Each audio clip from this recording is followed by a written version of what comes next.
7-1. The Syrians had rehearsed the initial attack on the Israeli positions countless times beforehand. But apparently, one thing that they hadn't quite planned out properly was where to put the bridging equipment.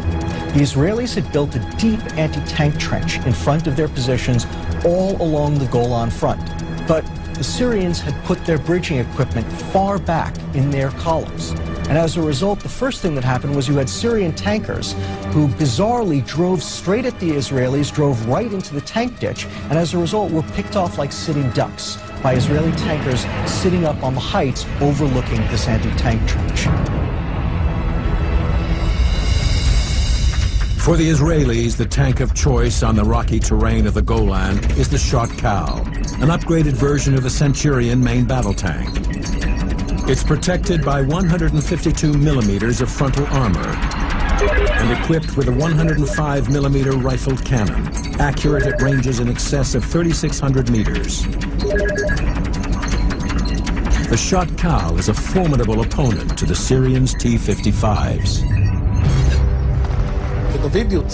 When David goes out to fight Goliath, he made a decision to fight him with a slingshot. And he knew he could defeat Goliath because he wouldn't enter in range of Goliath's weapons. And from outside that range, he hits him with a rock and knocks him over. I am going to be David. The Syrians don't open fire from ranges further than 2,200 meters, but I, in all my training, can fire and hit targets at about 5 kilometers. 4 קילומטר, 5 קילומטר.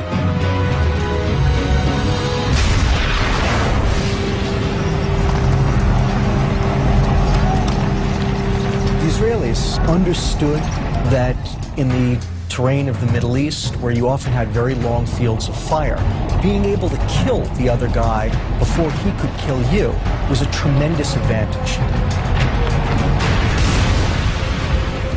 And so the Israelis had put a tremendous amount of effort into developing long-range gunnery skills.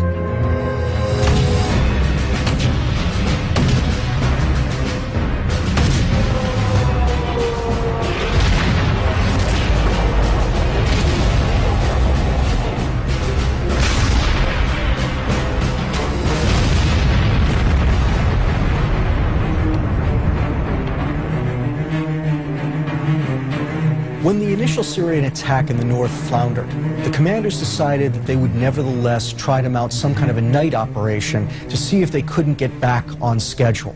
And so they pushed forward in the darkness. And at that moment, they had a tremendous advantage. The Syrian tanks had Soviet night fighting equipment.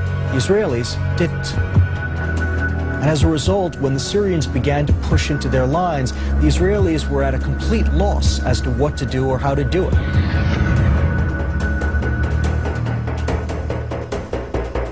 The hardest combat was during the night. It was dark and nobody used any lights. When you turn on the lights, immediately they kill you.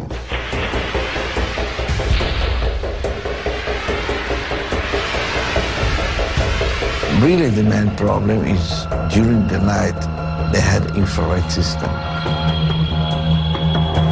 Syrian infrared projectors enabled the T-55s to see through the dark, detecting targets up to 1,200 meters away.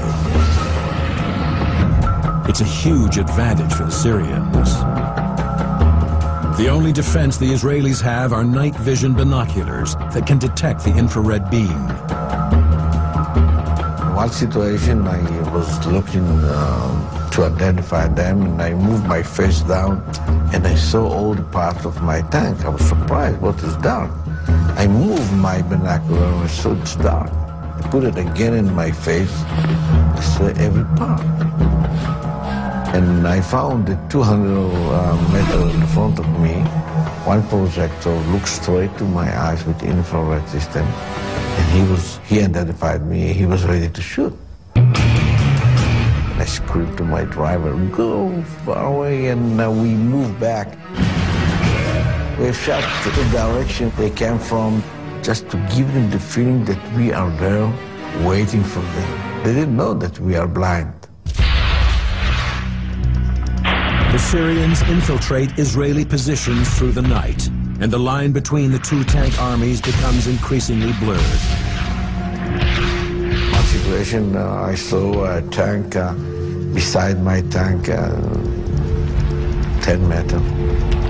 The tank looks strange, and the stoplights turn on. I talked with the platoon leader.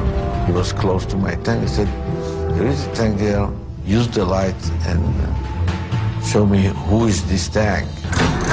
He didn't want first, of course, and I convinced him. I ordered him, and he put the lights, and I saw T-55. I was in shock. Of course, I shot him.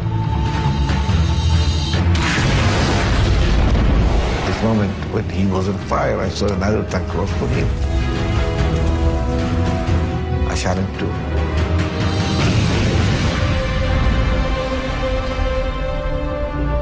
After 18 hours of almost continuous combat, the tankers of the 77th and 74th Israeli battalions have held the line in the North Golan Heights and pay a terrible price. Hundreds of dead and wounded, and 75 of their tanks destroyed. But for the Syrians, the price is even higher. The casualties number in the thousands, and more than 100 tanks are lost. But in the open terrain farther south, the Syrian offensive has been far more successful.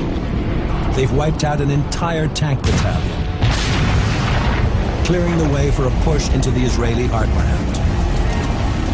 Of course, I was as euphoric as all Arabs were to see images of Syria advancing in the Golan Heights.